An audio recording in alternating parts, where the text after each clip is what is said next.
Oui, bien sûr que j'ai lu Le Monde d'hier de Stefan Zweig. Magnifique. Mais lui, magnifique livre. Mais nous, on n'était pas là pour leur parler. C'est Le Monde d'avant la guerre de 14, lui, il parle. Hein. Mais je vous précise. Bah oui. Attendez, j'ai pas fini. Oui. J'ai pas fini. Oui. Simplement, vous dites je suis un homme de guerre et vous êtes un homme de paix. Moi, je considère... Je ne dis pas que vous êtes un homme de guerre.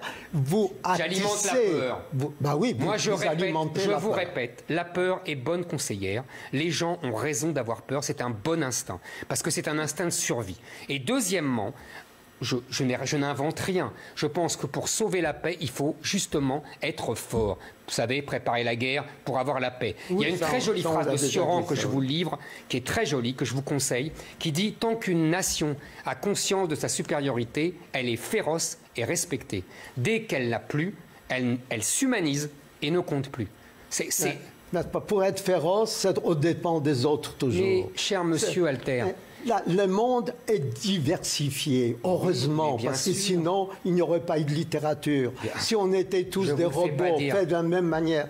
Il y a une scène chez Shakespeare, j'adore Shakespeare, il y a dans Le Marchand de Venise, il y a Shylock, juif, il est persécuté parce qu'il est juif, il se défend. Et à un moment donné, il a un monologue.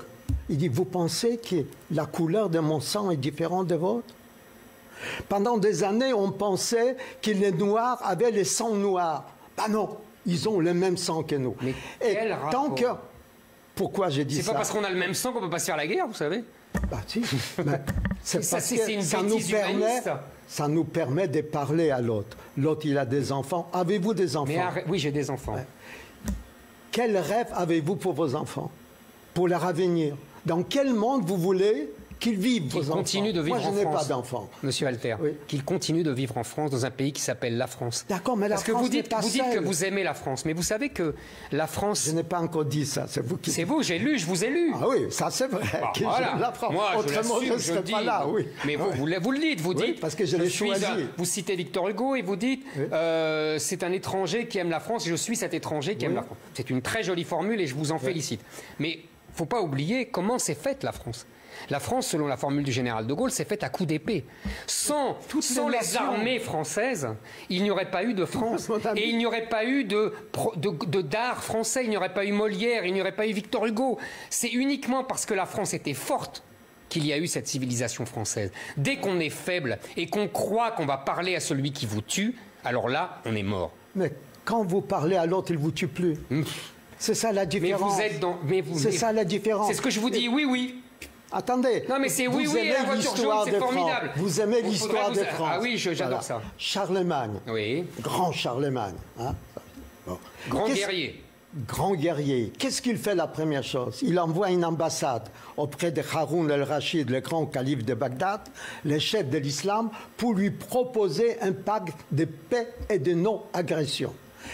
Et qui accompagne cette ambassade? Un juif d'Arles, Isaac d'Arles, puisque les juifs sont là de l'époque romaine. Ça veut dire quand les juifs étaient les sujets des rois, les Bretons qui mettent les trucs rouges pour rappeler qu'ils sont bretons n'étaient pas encore français. Donc, et il revient 5 ans plus tard avec le pacte signé et un cadeau pour l'empereur, un éléphant blanc.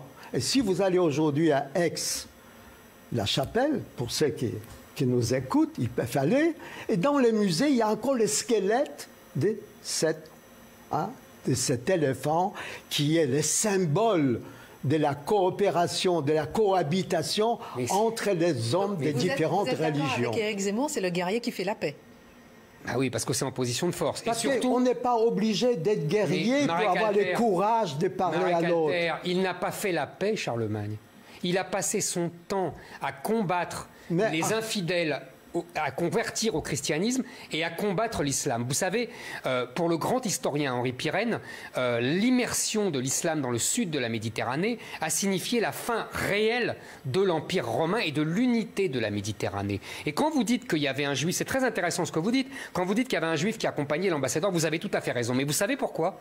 Pirenne l'explique. Parce que les juifs étaient les seuls, vous m'entendez, les seuls à passer de terre chrétienne en terre musulmane. Exactement. Tous les autres étaient interdits. Donc, parce qu'ils parlaient aux autres. C'est ça qui est non, parce qu'ils faisaient du commerce.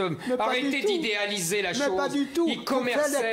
C'était les gens qui faisaient du commerce. Mais non, mais ils ne parlaient pas du commerce pour parler. Ils faisaient du commerce pour gagner de l'argent. Mais pas du tout. Il faut parler pour négocier avec quelqu'un. Il faut parler avec quoi. Un monde. Mais vous inventez. Non, mais c'est bien.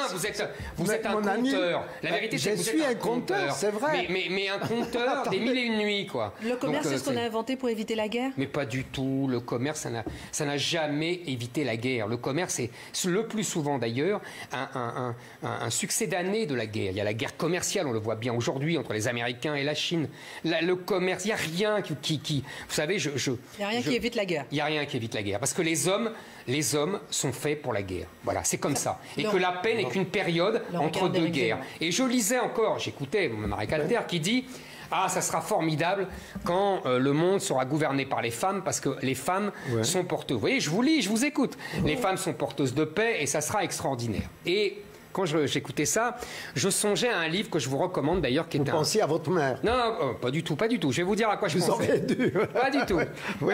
Je pensais à un livre que j'ai lu il y a quelques années, ça va vous amuser, d'un officier israélien, qui a un nom hollandais d'ailleurs, Van Crevel, qui a un nom improbable, et qui a écrit pas mal sur la guerre, parce que c'est un grand officier de Tsahal, et il écrit un livre sur les femmes et la guerre. Bon, il écrit ce livre, et justement, il en parle à sa mère.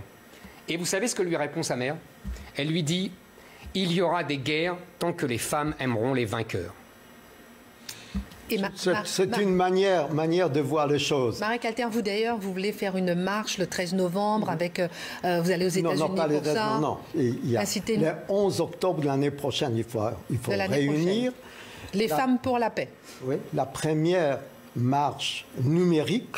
Et vous partez le 13 novembre aux États-Unis pour ça? Je pense qu'on peut mobiliser 10 000, 20 millions, 30 millions de personnes qui vont cliquer « Je marche pour la paix ». Pourquoi les femmes? Pourquoi les femmes? Pourquoi des femmes? Parce que quand vous mettez 10 000 femmes sur la route de Jérusalem, aucun terroriste n'osera tirer en pensant qu'il pourrait tuer sa sœur, sa fille ou sa mère. Mais vous rêvez encore une fois. Mais je ne rêve pas. Mais vous vivez dans un monde qui n'existe pas. C'est magnifique. Je vous envie, remarquez.